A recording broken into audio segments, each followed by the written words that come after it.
Hello મિત્રો, આજે આપણે બનાવીશું ડબકાની કઢી. તો ચલો હું તમને બતાવું ડબકાની કઢી.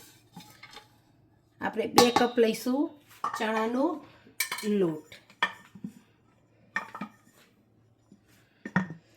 તો જોઈ શકો છો તમે કે મેં 2 કપ ચણાનો લોટ લઈ લીધો છે. હવે આપણે એની અંદર નાખીશું અડધી ચમચી મરચું, થોડી હળદર, ધાણા જીરું અને અજમો. અજમો આપણા હાથેથી ક્રશ કરી અને નાખીશું.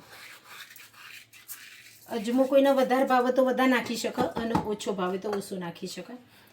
હવે આપણે નાખીશું એની અંદર કસૂરી મેથી. એ બી મેં હાથેથી ક્રશ કરી અને નાખી છે. હવે સ્વાદ પ્રમાણે આપણે એના અંદર મીઠું નાખીશું.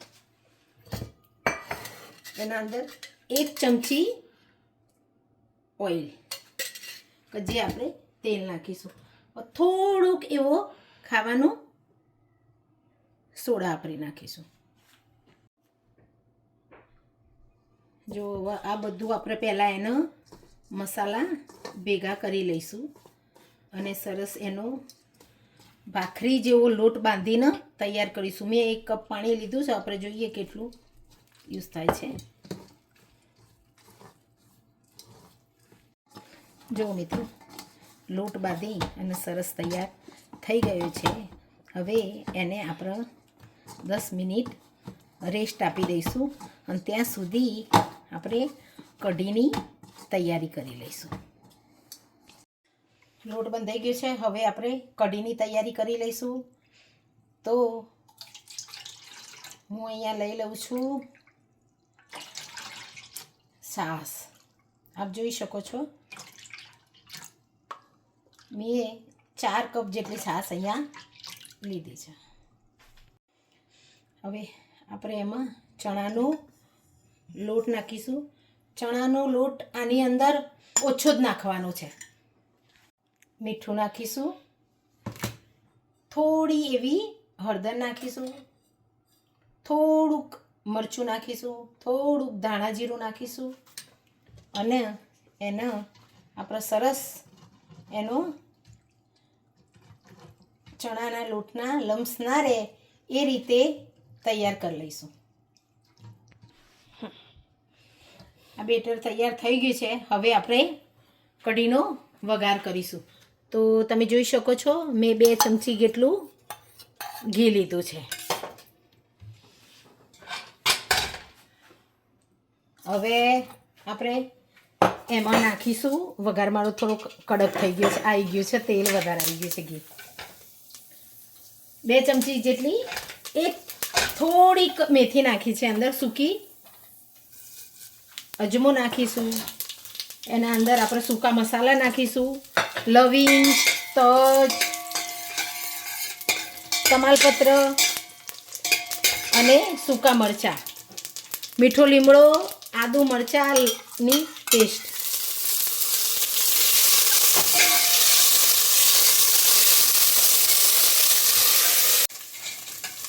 વઘાર આપણો સતળાઈને તૈયાર થઈ ગયો છે. તમે જુઓ છો તો સારી રીતે વઘાર તૈયાર થઈ ગયો છે. તો હવે આપણે આ નાખીશું બેટર એની અંદર.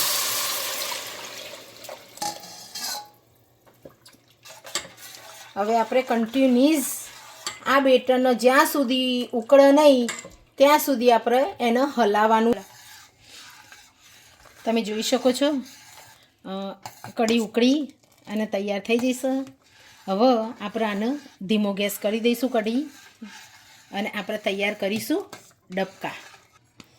ડબકાનો લોટ બાંધ્યો તો મેં એને આવી રીતે વણીને તૈયાર કરી લીધો છે. હવે એના આપણે ડબકા બનાવીશું.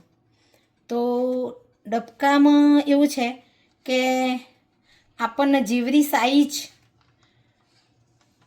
અનુકૂળ હોય એવરી આપણે બનાવી શકીએ. થોડી મોટી નાની કરી શકીએ, બહુ ના કરી શકીએ પણ થોડી નાની મોટી આપણે કરી શકીએ એના.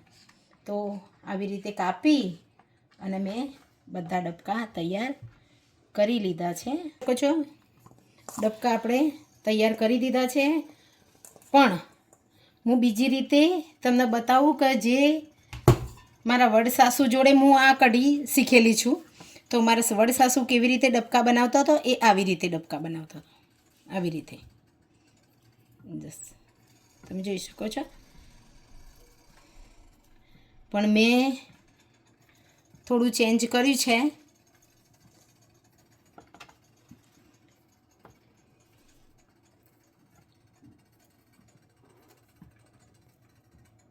કઢી હવે ઉકળીને સરસ તૈયાર થઈ છે. તો કઢી ઉકળે પછી જ આપણે એની અંદર ડબકા નાખવાના છે.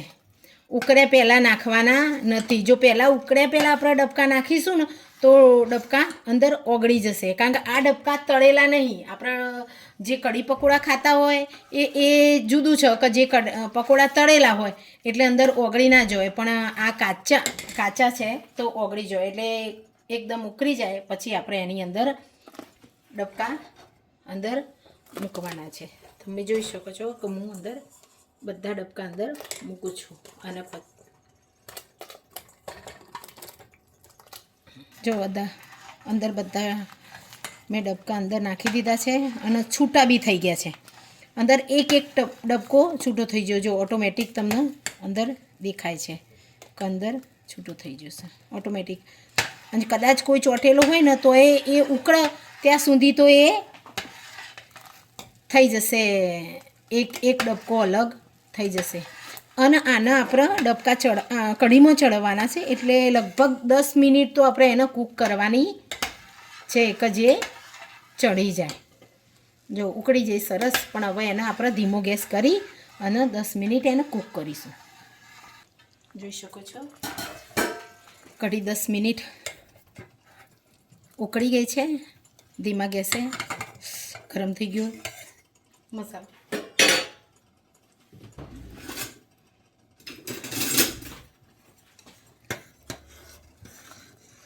સરસ કઢી ઉકળી ગઈ છે.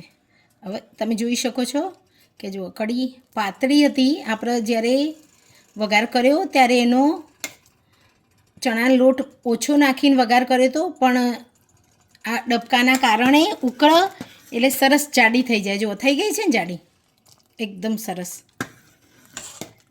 હવે આપણે એમાં દાણા નાખી દઈશું અને પરફેક્ટ સરસ તૈયાર થઈ ગઈ છે આપણો દાદી સાસુની શીખવાડેલી કઢી. ચલો આપણે ડીશમાં સર્વ કરી લઈએ કઢી. હવે એને ધાણાથી ગાર્નિશ કરીશું અને ટેસ્ટ બી કરીશું કે કઢી આપણી કેવી બની છે.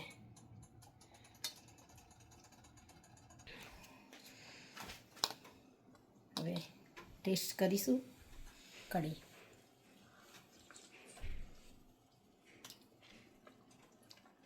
આમાં કઈ ટેસ્ટમાં બેસ્ટ દાદી સાસુની કઢી.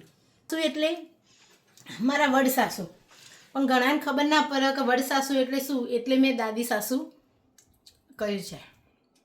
ખાસ તમે એકવાર આ ડબકાની કઢી બનાવીને તમે ખાજો અને કોમેન્ટ કરજો અને મને કહેજો કે તમને કેવી લાગી આ કઢી. પ્લીઝ કોમેન્ટ કરજો, લાઈક કરજો, શેર કરજો અને મળીએ એક નવા વિડીયો સાથે.